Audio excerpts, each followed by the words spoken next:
I love you to death, but I just cannot wait any longer. Aw, sucky now. This is a good one. Which of the toxic, messy, unbelievable couples from The Ultimatum, Marry or Move On are still kicking? He's falling for somebody else. Leave! Whoa! If you haven't heard, The Ultimatum is a brand new reality dating show about couples who've come to the point in their relationship where they are make or break. Do or die. Marry or move on, baby. On the show, the couples are presented with a chance to stay in the relationship or leave the show, possibly with a new partner. Girl, this season was an absolutely wild ride. I can't believe any of these relationships worked out. I am going to film this video in 2 parts to truly test the limits of my snooping. At the end of the video, we'll see if I was able to predict which couples from The Ultimatum, Marry and Move On are still together, or if I was dead fooled. Let's start off strong with your faves, Madlyn and Colby. Episode 1 starts off with Colby very, very ready to marry Madlyn, and all of America just sitting there looking at Madlyn like, the only thing scarier than losing you right now would be to marry you. girl, look at that jawline. And he wants commitment, but I digress. Over the season, Madlyn instantly hits it off with Randall, who she had a connection with since the pilot. And that man is fine as heck too, so I don't blame you, girl. Go ahead and be a player. The couple confessed that we didn't see even 1/10 of their real relationship on the show. Their love and connection was cut for time and probably for dramatic effect. Thank you so much. They also had their first real fight on the show. At the time of me filming part 1 of this video, the couple's fate is very much under wraps.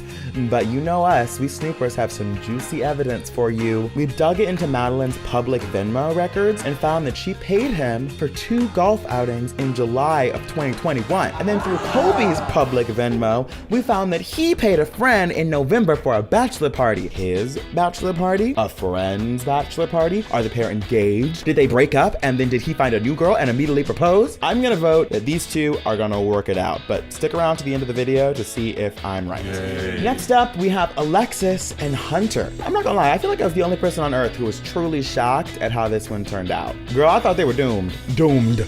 Destined to fail. She was saying some weird stuff and he didn't seem too excited to be there. I mean, their relationship kind of gave me the ick. What, you thought I was gonna lie to you?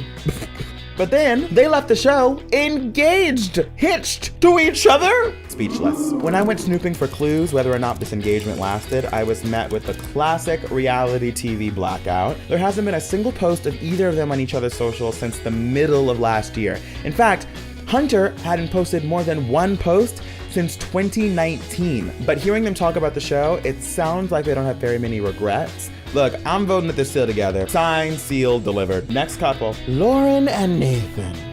Another on-screen engagement. Nathan wants babies, and he wants them soon. Lauren is not feeling it. The fun starts with Lauren and Colby's almost trial marriage after Lauren and Nate's temporary breakup. Nate immediately gets uncomfortable, like the second that Colby says Lauren's name, he pops the question to Lauren. Will you marry me? Will you spend the rest of my life? Absolutely. Yes, please. According to some of the tweets we found from the fans online, pretty much no one expects this thing to last. Some piece of evidence we did find, a screenshot of Nate's Instagram story where he refers to Lauren as my girl. That tells me that this relationship is almost definitely still going pretty strong. Can't wait to be proven right at the end of the video after I watch the finale. Up next, we have April and Jake. I'm literally already mad, bruv. I'm convinced this couple was brought onto the show because they couldn't get through their initial interview without Jake flirting with the interviewer. During the show, the toxic was on full display, with April going through Jake's phone without him knowing. My name is April. I'm a psycho.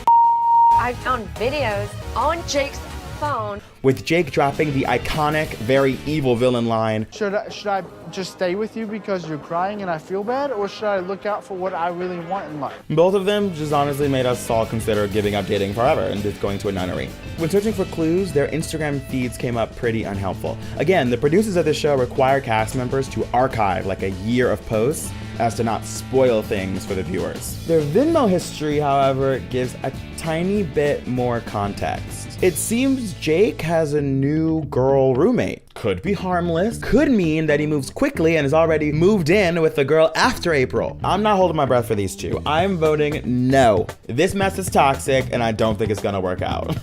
Randall and Shanique. I love these people.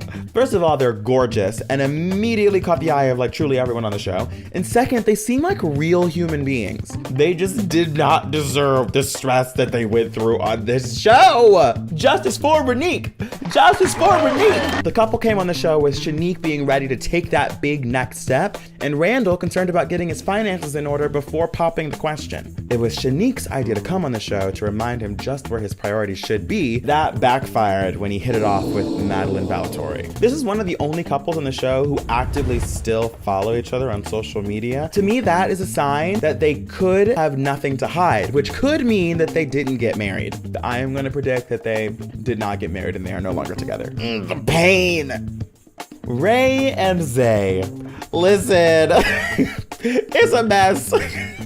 They know it, we know it, as long as we're all on the same page, because sheesh. After a short 2 years of dating, Rae gave Zay the ultimatum. As chaotic as that time frame is, what took the cake for sure is the 180 that Rae made after spending time with literally the first guy she met on the show. She went from marry me immediately to I don't think I even want to date you. Like that. The confidence, the power. That's madness, but you go, girl. Look, there really isn't much question in my mind that this one didn't work out. She fully dumped him in front of the cameras. So I vote this relationship busted. And now for the final reveal. Which of these couples are actually still together? Did our snooping and the clues they laid out over the last year pan out? I literally cannot wait to watch. I'll see you all in literally 5 seconds after I watch the reveal. Okay, bye. 2 hours later. Oh my God, I'm fine. Shut up, don't look at me. So technically they didn't get married, but they're still together. So let me just slide into their DMs and see if they want to adopt me. I just love them so much. I'm so happy it worked out. Okay, Jake and April. Am I about to say I told you so? No. Am I gonna think it? April and Jake did not end up together in the end. In fact, he ended up proposing a trip anywhere in the world with newly single Rae. Child, this reveal made me want to delete all my dating apps. Which means you guessed it, Zay and Rae did not find their happily ever after. At the time of the reunion, both of them are happily or unhappily single. And then an even bigger plot twist and a definite win for the Alphabet Mafia, it turns out that Rae Williams is actually bisexual and has been dating a woman recently. Looks like someone's a winner. Madlyn and Colby, they're your favorite. Okay, you can just say it. You can say it. And the good news is we were right. They did get married. She said yes. Not only did we find out that they got married that day, but we also found out she's pregnant. I'm having a girl. I am ready to have my girl. Y'all need a babysitter? I'm affordable. Lauren and Nate stayed together. That's good news, I guess. It turns out that they're in therapy, smart, necessary, but looks like she has agreed to put one baby on the calendar. And finally, for better or for worse, Alexis and Hunter par seem to be doing just fine. Regardless of all the crazy stuff that both of them said during the show. Hunter is not perfect for husband material yet because I make more than him. Looks like love truly does find a way. The creators of Love is Blind are back at it again, and boy are they serving us a good one. I like that. On their new show, The Ultimatum, couples decide to marry each other or move on. So what are the shady reasons behind why these couples joined the show? We came here as a couple, but at the end of the day, it's about figuring out what's best for us. Jake and April. April and Jake have been dating for 2 years. April is 23, Jake 26. They are best friends, but Jake just got out of the military and wants to spend some time traveling and saving money. And he's not even thinking about marriage at this time, and April is ready for the next step, and she wants babies, and that's why she issued the ultimatum. This hand is saying yes. Okay, so let's take a deep dive into their past. Their Instagrams show no signs that they dated. Both of them don't have any posts with each other on their feeds, nor in their tagged photos, other than pictures of them from the show. And this could be a result of a contract they have with the show. Jake doesn't really seem to be a social media guy because he only has like 12 pictures on his Instagram. He also has a pretty significant photo gap from October 2020 to February 2022. Jake's Facebook, however, dates back to 2019 when they first got together and has a steamy pic of them together. April has a Facebook, but it's pretty generic. It only dates back to May 2021. So it feels more like a fan page she created for the show with nothing revealing anything too personal. On her Instagram, April also has a gap between November 2020 to January 2021. Randall and Shanique. Shanique and Randall have been dating for 1.5 years. Shanique sees herself as a perfect wife. She loves to cook and is ready to start having kids. I want a ring on this finger. Randall wants to get financially stable first and pay off some debt, so he's not ready to get married. That's why Shanique issues the ultimatum. Now let's take a look-see at their social media to see what we can dig up. Scouring Shanique's Instagram, we came up short again. She definitely doesn't have a lack of content. She has a lot of pictures, but none of them have Randall in them. But there is a gap from November 2020 to May 2021, which seems out of pocket for her since she seems to post fairly often. They may have archived their photos together for the sake of the show. On Randall's Instagram, the only photo of the two of them is on Randall's feed from May 2021. Zay and Rae. Rae and Zay have been dating for 2.5 years. Rae has graduated college and she knows the next step is a proposal, a wedding, and then babies. She says she knows how to cook, clean, and is good in bed, so what else is there? Zay, however, is still in school, and this is his first relationship. He's not ready to settle down yet. We can't rush getting into a marriage. That's why Rae issues the ultimatum. So, let's snoop on their social media. Zay's Instagram is not much help. We will not find any clues there to who Zay is in a relationship with or anything about his past relationship with Rae because he has a whopping 9 posts. And most of them are professional pictures of himself and a promotional video for the show. Rae's Instagram has a gap between August 2020 and April 2021. She does not have a Facebook that is public for us to snoop, so that's a bummer. Lauren and Nate. Lauren and Nate have been dating for 2.5 years. Lauren and Nate seem to have the most irreconcilable difference. He was dead set on having kids and she didn't want them at all. I believe in compromise in a relationship. I don't believe in sacrifice. She's just never felt compelled to be a mom and fears that Nate works too much for her to be comfortable enough to have kids. Those are the reasons why she's not ready to get married to him. Nate is the one that issues the ultimatum to Lauren. Nate has one single picture of him and Lauren together from back in 2020, whereas Lauren has 0 of them together, but there is a solo picture of her in Costa Rica in May 2021. And Nate has a selfie also in Costa Rica during that same time. But May 2021 was after the show filmed. Lauren has a Facebook that we can stalk and it has very limited posts on it, but the post it does have is from 2018 when she and Nate first got together. Hunter and Alexis. Alexis and Hunter have been dating for 2 years. Alexis knew that Hunter was the one for her after they went on their first trip together. Now she can't help wanting what she wants, and what she wants is a ring. That's why Alexis issues the ultimatum. At the end of this, I will have an answer for you, one way or another. Alexis and Hunter have also removed all evidence of the two of them being together before the show on their social media, which makes it difficult to dig deeper into their past relationship. Hunter has 2 posts of them together from 2019. In those posts, he tags what looks to be Alexis at @it's_Maloney, but that Instagram account no longer exists. And instead, we have to go to Alexis Elaine Maloney Instagram page to see content of her. So it's becoming very clear now that the show has done a very good job of erasing the cast's past personal lives, so we can't get a clearer picture of what life was like for them before the show. Colby and Madlyn. Madlyn and Colby have been dating for 1.5 years before coming on the show. They met in college back when Colby was working in a bar. He said he knew Madlyn was the one the instant she walked in. But Madlyn isn't ready to settle down just yet, and she doesn't think Colby checks the boxes for what she needs in a man she would want to marry.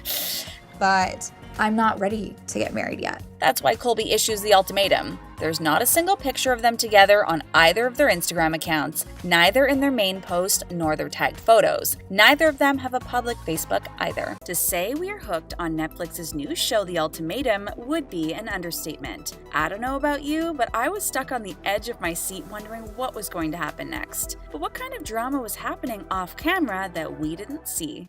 Zay and Colby fight.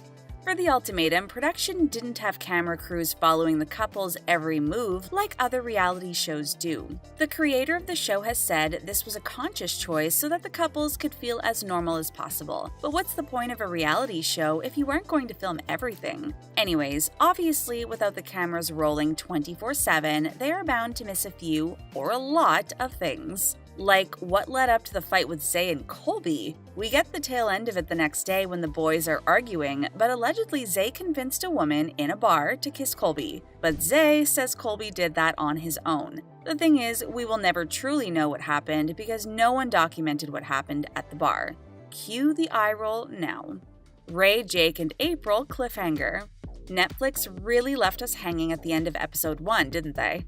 It was when Rae and Jake were sitting at a table at the restaurant getting to know each other. They had just started to get more comfortable, and Jake asked Rae to sit next to him. The very end of the episode is April asking if she can join them. We were so looking forward to seeing that drama unfold, to just have Netflix pretend it never happened. Episode 2 starts on a totally different day with completely different people, and they never come back to it again in the season. Some fans of the show say production was so concerned with those silver goblets that may as well have been paid actors that they never stopped to ask whether the timelines even made sense. Rae and Jake's secret hookup? When Jake met Rae, it became clear that the two shared incredible chemistry, and when they moved in together, they got comfortable real quick. It looked like they were sharing a bed almost immediately, cuddled up together and giggling. And so, inquiring minds want to know, did they ever do anything more than just kiss? In an interview with US Weekly, Rae clarified that they never got intimate with one another. She said she kissed him a lot, but we didn't take it past kissing. Jake doubled down and said the only thing that they did was kiss. He said they slept in separate beds for the first 5 days on the show, but we only saw footage of them cozying up in bed together. What did Rae do to Zay off camera? A feud between couple Rae Williams and Zay Wilson has been a hot topic of discussion after seeing the start of a physical fight between them. Episode 7 showed Zay coming home at 8 a.m. after staying out all night, and Rae waited up for him to return. Rae walked into the next room while Zay followed and continued to keep the conversation going. The couple was out of frame, so we only heard the argument start to escalate with Rae saying, "Let go of me." When they were off camera, Rae punched him and Zay allegedly shoved her. Neither of which we caught on film. Sorry I hit you earlier. Randall and Madlyn off-camera smooches. In episode 4, Madlyn reveals to the other female castmates at dinner that he intentionally kissed her off-camera. He kissed me. This eventually became less of an admirable quality to Madlyn and more of an issue, because there were times that Randall would push conversations about Colby and expect Madlyn to open up, but he would be vulnerable off-camera. You have only been vulnerable off camera. There's really no telling how many times Madlyn and Randall kissed because none of it was caught on camera. We only know of the one time that happened for sure because Madlyn confirmed it.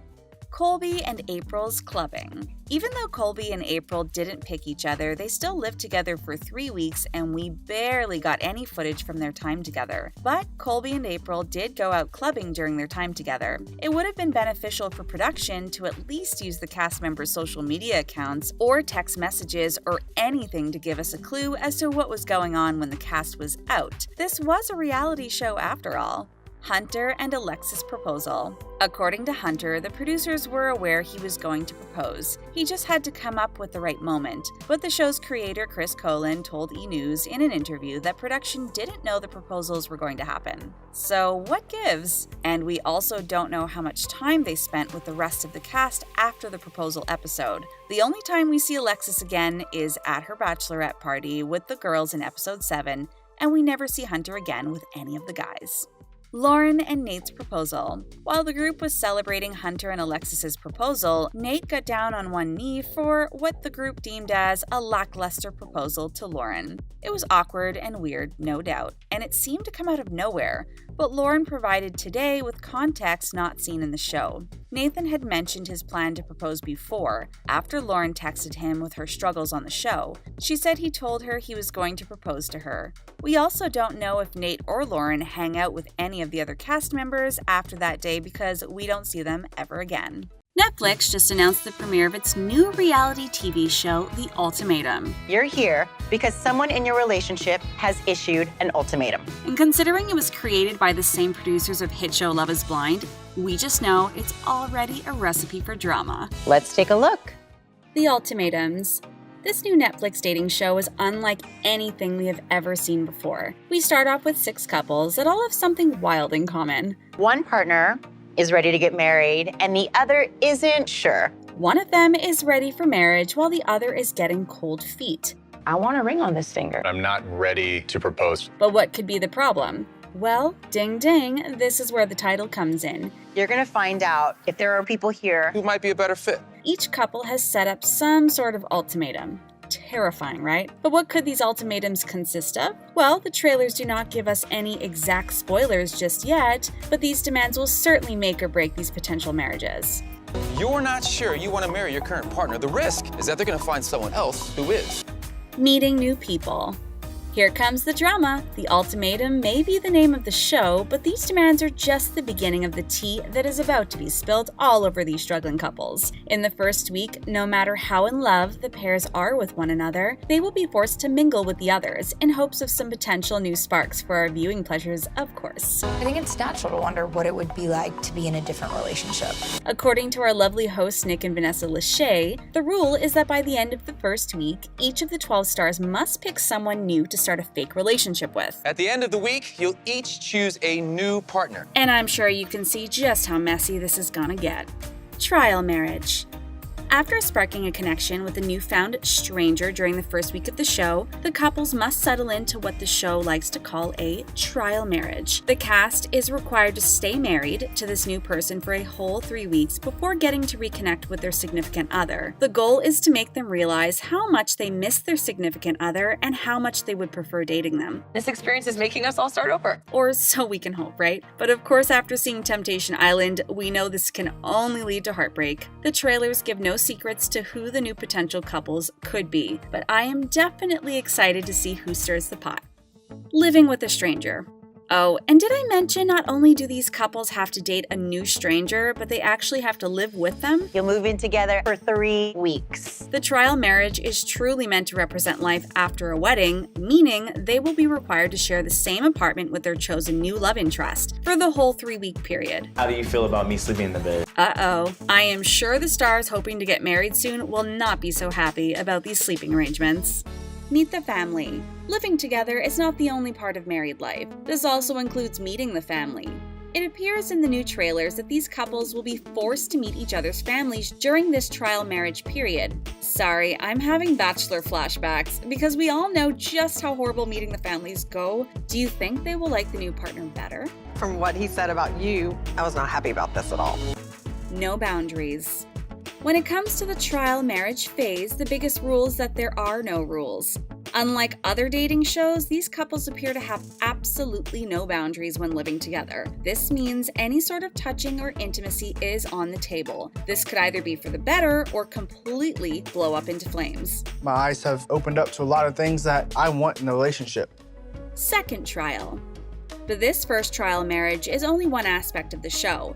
After this, the couples must complete a second trial, but with the original partner they joined the show with. Will they choose to tell their partner all the intimate details about their new lover, or keep secrets? Once again, the couples are required to do this trial for a full 3 weeks. So we sure hope they still like each other, or this experiment is going to lead to lots of fighting. Which, hey, would be pretty entertaining. We came here as a couple, but it's about figuring out what's best as individual people.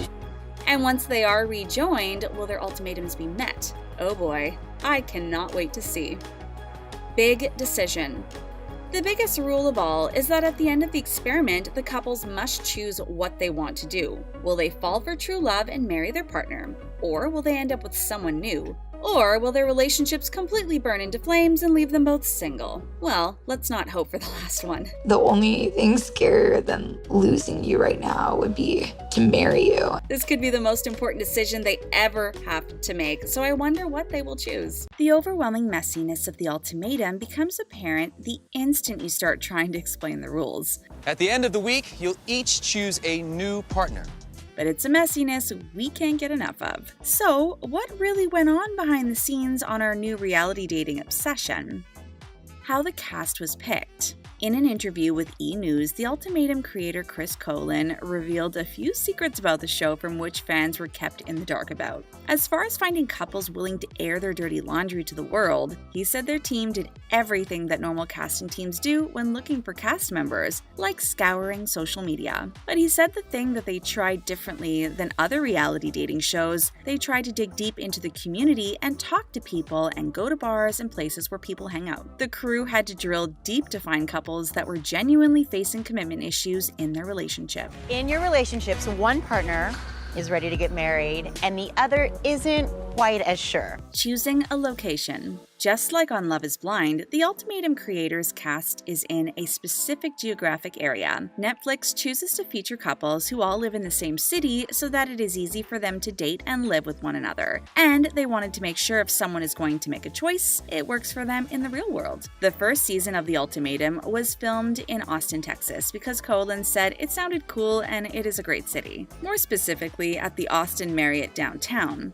The 4-star hotel is conveniently located right by the popular Austin Convention Center and the popular nightlife on 6th Street. Many of the dates took place at the Lobbyist, a 2-story bar and lounge in the hotel. Couples were often filmed in the bar one-on-one as they spoke about their original relationships and why they were on the show. Contestants also hung out at the lounge in group settings, where they lived during the trial marriages. The couple spent one last night with their original partners in the Austin Marriott Hotel. This is our last night together, and it can potentially change our lives forever. Before they started dating someone new. Once the original couple split off, they all moved into rooms at Aloft Austin downtown, which is also operated by Marriott. You can tell because if you look closely at the directories in the ground, they say Aloft and mention the downstairs restaurant Caroline. During their trial marriages, their living situation was more similar to corporate housing rather than moving into any of the cast members' homes. Colin explained some of the couples lived together coming in and some didn't, so it was just cleaner if we did what we did, which was provide them with a neutral place where you can get a fresh start at this trial marriage without the baggage of like, oh, that is your ex's whatever. What's up with those cups? You know which ones we are talking about, those silver goblets. When Love is Blind premiered its second season on Netflix, viewers took notice of the gold wine glasses the cast used for drinks in every scene. The gold cups, which came in both stemmed and stemless varieties, popped up in the pods, on the couple's vacations in Mexico, in their parents' cupboards, literally everywhere, and that was no exception in The Ultimatum. Anytime a cast member takes a drink, whether they're poolside or out at a restaurant, they use a silver wine glass. You could almost make a drinking game out of it, but there was a purpose for them, and it's for editing purposes. Since the metallic glasses are opaque as opposed to clear like most wine glasses, the show's editors can piece together scenes without worrying about continuity errors. That way, viewers can't tell how much time has passed in a date or scene based on the liquid left in a glass. Are the couples legit? Any reality show runs the risk of casting people who just want their 15 minutes of fame on TV. I don't think that engagement was real, and I would be pissed Oh if I my was the God. So how did Netflix make sure these couples were coming on the show for the right reasons? I just want to be known as her man. Colin acknowledged that you can never be too sure of what someone's true intentions are coming onto the show, but his team made sure to try to do their due diligence in filtering out the bad eggs as best as possible. They did so by adding in-depth meetings with potential cast members, as well as interviewing family and friends to verify the relationships. Matchmaker. Not only were they casting couples, but producers were also looking for potential love connections among the 6 pairs. Though they never purposefully put 2 people together, the possibility was always there because someone could be compatible with another person. Marriage for me is a financial decision and an emotional decision. Which would explain why Jake and Rae had such great chemistry. The show's creator said, "We wanted to make sure every person who's participating in the experience had people that we felt like, at least on paper, that they would be interested in." They are all youngins. Some viewers found it jarring that a handful of 23-year-olds were complaining about not being married already. The oldest cast member was only 30. The show's producers said he didn't worry that they were so young. He said that the pressure to get married earlier is more present in some places around the country than others. Listen, Austin is a very cool, progressive place that I love, but there are also certain areas where the pressure to get married happens at different stages, Colin said. Sometimes people feel more pressure to get married earlier than other people do. He said that the most important element when it came to finding the couples was whether or not they felt the pressure to get married, but that they all had the desire to get married in some capacity, no matter what their age happened to be. The early dating process. Unlike Love is Blind, which had stricter guidelines for how its cast members communicated and dated inside and outside of the pods, the Ultimatum was much more loose with its rules. The creator said that because the stakes were already so high for the couples coming into the experiment, producers just followed their journey. This whole experience has just been so crazy. It's their real story, and the format was set up to allow them to be more natural and organic in their environment. The cast members were able to choose someone that they wanted to enter into a trial marriage with, and then they have these two experiences, and at the end, they make a decision. I think overall, I'm just feeling a bit overwhelmed with the entire experience and Lights, camera, action. While the couples moved into apartments that made production easier, they were still encouraged to live their normal lives as far as working, going out, having a social life, and having access to their phones and family and friends. The couples were not kept in a bubble and lived in their regular lives, and the show's crew did not film them 24/7. Production worked around them and filmed them doing their daily activities. The creators say because when couples are living life in a more normal environment, that it really helps them to make a real decision that is right for them in the end. Surprise proposals. So hopefully by now you've watched the show and you remember those shocking early proposals as the choice dinner. What the fuck is going on? So at the dinner, the couples were supposed to pick their new partner to live with, but it didn't go as planned and two couples chose to get engaged, choosing to not continue with the experiment. Will you marry me? Will you spend the rest of my life? Absolutely. Yes, please. But did production know about these proposals, or were their jaws as close to the floor as ours were while watching it unfold? And no, production did not know that was going to happen. Were the creators upset while they watched their show start to implode before it even got started? And the answer to that is also no. Chris Colin said he didn't want to legislate what people could or could not do. He didn't care how or when they left the show. Ultimately, he cared that they made the right decision for themselves. And we gotta admit, the double surprise proposals made for great reality viewing drama. Are you just like a 15-year-old like flying around not understanding what's going on? Oh my God. We gotta talk about the Zay and Colby fight. Remember the episode where Zay lays into Colby to the point where he had to move seats to not hit him? What was that all about anyway? Owning up my shit right now? I'm talking. Putting your work, putting your name. The double-edged sword of not filming all the time is not getting footage of something that becomes an important storyline. And the fact of the matter is, production did not have a camera at the bar that night to see whether or not Zay convinced a woman to kiss Colby or if Colby chose to do that himself. And that's kind of a huge bummer for us as viewers. But Colin defends their decision to not have cameras there by saying, as much as you would want it to be that, I think it is just as interesting that we don't. I don't know about you all, but I think it would have been way more interesting if the cameras had been there. This is something that you're not capable of doing. Like, telling the truth. You're not capable of that, and I understand that.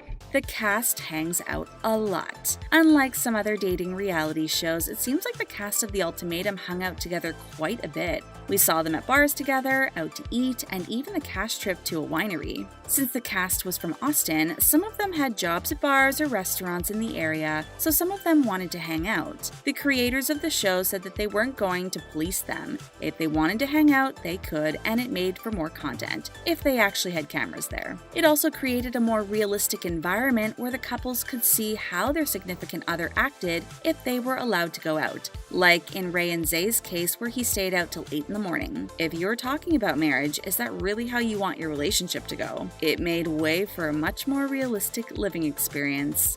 What production secret was the most shocking to you? Let us know in the comments, and don't forget to hit those like and subscribe buttons to keep up to date on all the latest reality TV gossip on The Things Reality.